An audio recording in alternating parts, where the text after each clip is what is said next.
Bienvenidos compañeros. El día de hoy trabajaremos el texto Orientaciones para la prevención, detección y actuación en casos de abuso sexual infantil, acoso escolar y maltrato en las escuelas de educación básica. Este texto, maestros, es la base para que cada estado construya sus protocolos.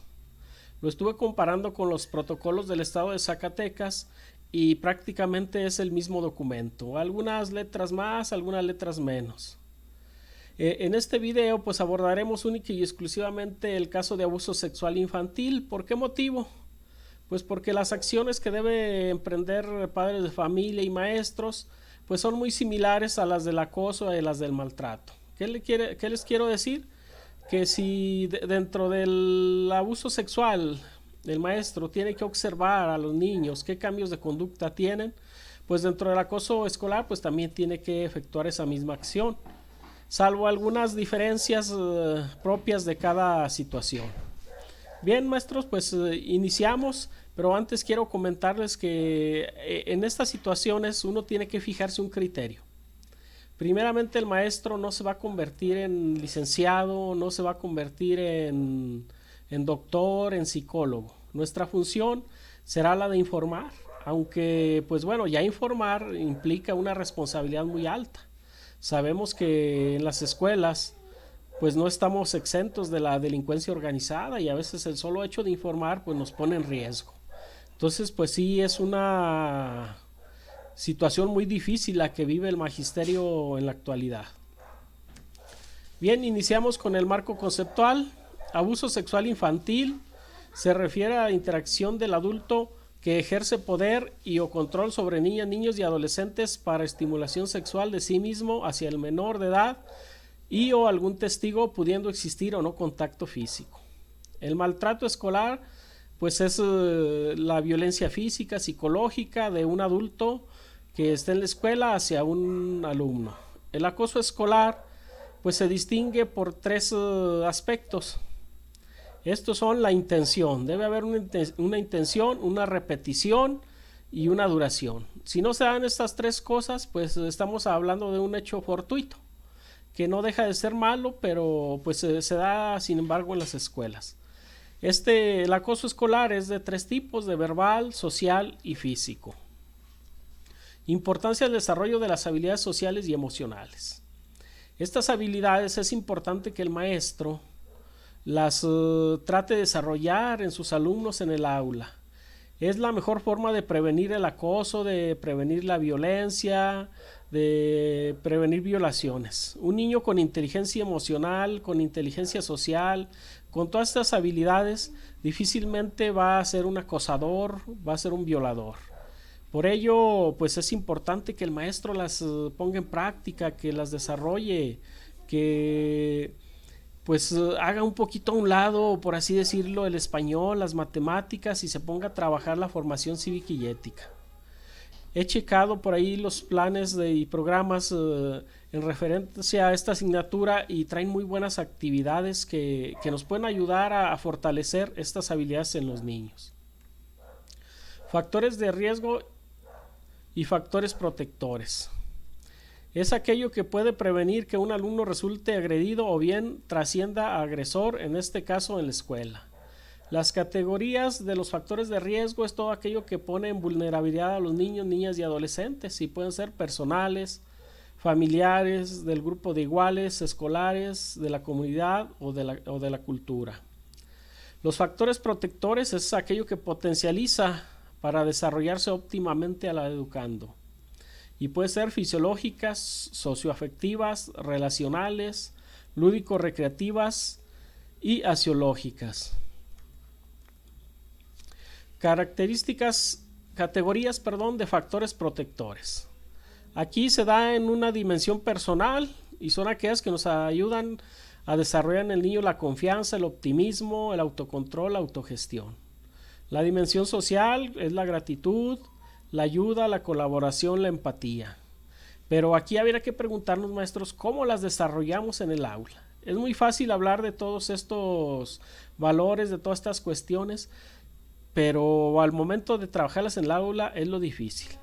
Déjenme les digo que con nuestro actuar diario o al interaccionar con los niños, estamos pues trabajando los valores.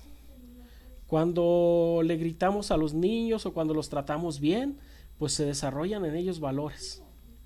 Entonces es importante que el maestro comience a analizar su práctica docente y vea qué tipos de valores está pues fomentando en sus educandos. Y pues bien, ¿cómo le hacemos para desarrollar pues el optimismo y la confianza? Pues sin lugar a dudas, haciéndole sentir bien al niño en el aula. Entonces todas estas cuestiones son dimensiones que el maestro debe valorar y de trabajar en su aula. Nos hemos hecho expertos en planear clases de lo fácil a lo complejo, de lo sencillo a lo difícil, es decir, clases constructivistas. Pero no sabemos cómo enseñarle al niño a ser feliz, no sabemos cómo enseñarle a ser empático. La prevención pues corresponde a padres, a madres, a tutores, a docentes y en general a todos los que trabajan dentro de la escuela. Responsabilidad de madres, padres y tutores.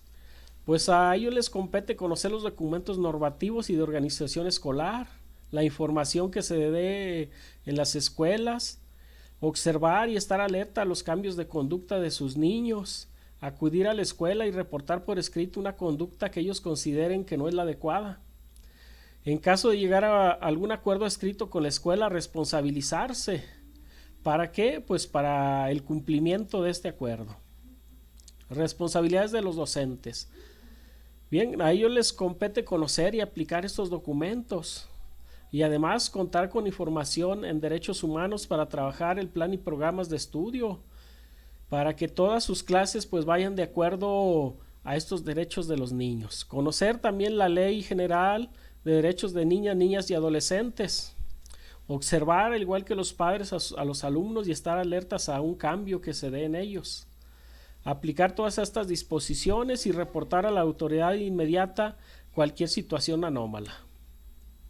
Y para ello pues se tiene que desarrollar unas tareas y también unos mecanismos. La tarea pues es observación activa y detección de factores de riesgo.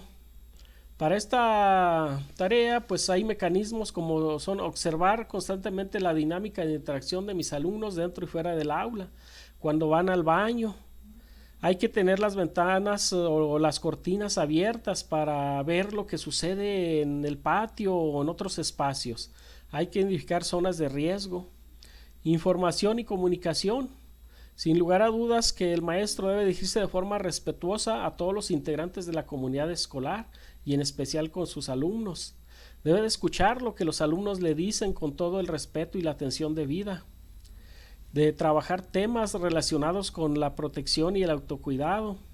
De informar a los padres, enseñar a los alumnos a identificar conductas que no deben ser o que les incomodan. También debe leer y firmar por entero los documentos que tengan a bien cuidar a los niños. Informar también a la autoridad inmediata de cuestiones que se den en la escuela. Procedimiento. Para esto, pues sin lugar a dudas debe contar con una bitácora. Ya no estamos en la edad en lo que todo se arreglaba de palabra. Ahora ya todo va a ser por escrito. Debemos de anotar qué cosas suceden en nuestro acontecer diario. También hay que poner en práctica un buzón en el que los niños puedan manifestar alguna inquietud que tengan o, ¿por qué no? Pues a lo mejor hasta una violación. Si se detecta alguna conducta irregular en un compañero, pues también tenemos que reportarla. Y también pues el maestro deberá actualizarse, de contar con información sobre derechos humanos, sobre derechos de los niños. Responsabilidades de directores y subdirectores y administrativos. Pues estos, al igual que los otros, tienen responsabilidades, pero ellos trascienden un poquito más. Ellos tienen que dar a conocer a toda la comunidad educativa, tienen que verificar, tienen que generar las condiciones para que toda esta comunidad pues maneje lo que anteriormente ya dijimos. También debe conocer la ley general y algo muy importante es documentar todas las actuaciones relacionadas con la prevención. Responsabilidades de los supervisores. Bien, pues los supervisores son quienes se encargan de vigilar que todos los agentes educativos como maestros, directores, pues cumplan con lo que se plantea en estos protocolos, en estas orientaciones. Y para ello, pues cuando surja algo deben de procurar tener evidencias documentales y actuar de inmediato si hay alguna denuncia, alguna demanda o algo que ponga en riesgo la integridad de cualquier alumno. Detección de abuso sexual infantil, guía de observación de apoyo para indicar indicadores de riesgo de abuso sexual infantil.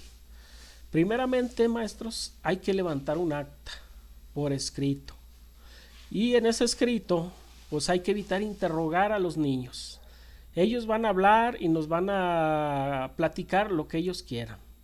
El maestro tendrá que generar confianza en ellos y hacerles saber que él cree en lo que ellos están diciendo.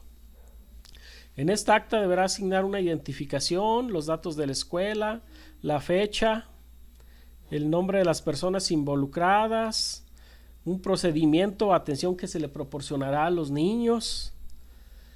Debe también estar presente el familiar autor de niñas, niños, adolescentes que asistió ante la llamada, ante el citatorio que le hicieron. Bien, también para esta acta hay que considerar que debe haber una descripción de las palabras exactas que fueron utilizadas por los niños.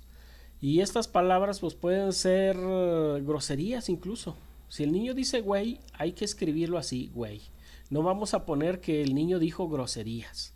Debe ponerse textual. También hay que narrar las conductas y describir aspectos generales de niñas, niñas y adolescentes. Si el niño tiene un moretón en una pierna, pues eso vamos a poner. Si el niño tiene sangre en la nariz, eso se debe de escribir. Y estos acuerdos pues deben de llevar la nombre, la firma, nombre y firma de padres, madres, docentes y directivos. Indicadores de riesgo de abuso sexual infantil. Aquí es de riesgo, no lo perdamos de vista.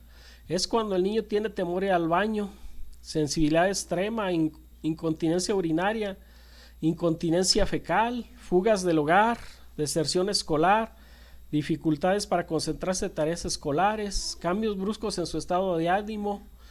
En sí son varios, maestros, espero que ustedes las analicen cada una. Indicadores específicos, ¿sí? Estos ya son específicos de riesgo de abuso sexual infantil, es decir, cuando se presume que ya sucedió desafortunadamente un abuso. Son molestias evidentes o verbalizadas en genitales, dificultades para caminar o sentarse, ataques de ira, mostrarse triste, hablar de un nuevo amigo o amiga mayor. En sí son varios indicadores que nos dicen que ya se dio desafortunadamente el abuso. Pautas para la actuación en caso de abuso sexual infantil. Se recomienda proceder de la siguiente manera en caso de detección en fragancia, es decir, que está sucediendo en ese momento. Ojalá y no, pero pues lo primero que tenemos que hacer es comunicárselo al director, notificar a las instancias legales para que si procede la detección pues se haga. Informar por escrito a las instancias con atribuciones correspondientes. Informar al padre, informar también al director, retirar de inmediato, si es el maestro de grupo, pues retirarlo, si es un intendente o cualquier persona que trabaje, retirarlo de la escuela y del contacto con niños. Y vincular a la familia con las instancias que la puedan ayudar para llevar a cabo el proceso. Y claro, pues hay que elaborar un acta de hechos que ya comentamos lo que debe de llevar. Y también pues informar a directivos, informar al departamento jurídico, al supervisor de la zona y ante todo, maestros, hay que integrar un expediente y registro del caso. Si nosotros todo lo hacemos de palabra, pues se va a perder la información y es probable que se nos sancione, que tengamos alguna responsabilidad grave por el hecho de no hacerlo por escrito. En caso de detección por observación de indicadores físicos o de conducta, ¿qué es lo que tenemos que hacer? Pues algo similar, ¿no? Informar a la dirección, atender a niñas, niños y adolescentes y escuchar lo que la niña o niño o adolescente quiera decir sobre el caso, es decir, lo que quiera, no lo que nosotros les preguntemos. Informar al padre, retirar al maestro de grupo, vincular a la familia con derechos humanos o con la instancia correspondiente, elaborar el acta, informar inmediatamente por escrito a las instancias con atribuciones para el acceso a la justicia, informar a la Contraloría Interna, informar al departamento jurídico, informar al supervisor de la zona, integrar el expediente y registro del caso. Aquí es donde le decía, nosotros no vamos a decidir, nosotros no vamos a castigar a nadie. Vamos a turnar el caso a la instancia correspondiente y ellos van a van a determinar si hubo culpabilidad, si verdaderamente se dio la violación. Entonces el maestro aquí no tiene ya nada que hacer, lo único que su deber es dar las facilidades para que se continúe con el caso, y también tendrá que darle seguimiento hasta que se cierre este asunto. Bien, aquí les presento en síntesis lo que puede considerarse. Al maestro pues le compete la observación y detección de abuso sexual infantil. Hay que referir el caso, hay que identificarlos también y comunicárselos al director, para que éste a su vez, en compañía del maestro, haga el registro, informe a la familia, a la instancia multidisciplinaria o bien a la Procuraduría de Protección. Y estos pues harán su trabajo, harán pues alguna sanción o determinarán si la persona demandada pues es inocente. Bien, con esto terminamos, maestros. Les repito, solo se trabajó el tema abuso sexual porque los otros son muy parecidos. El siguiente video pues abordaremos algunas preguntas sobre este tema y probablemente agreguemos también los otros dos temas. Les doy las gracias y los invito a que se suscriban al canal y que le den clic a la campanita para que les llegue de manera automática los videos. Adiós, hasta la próxima.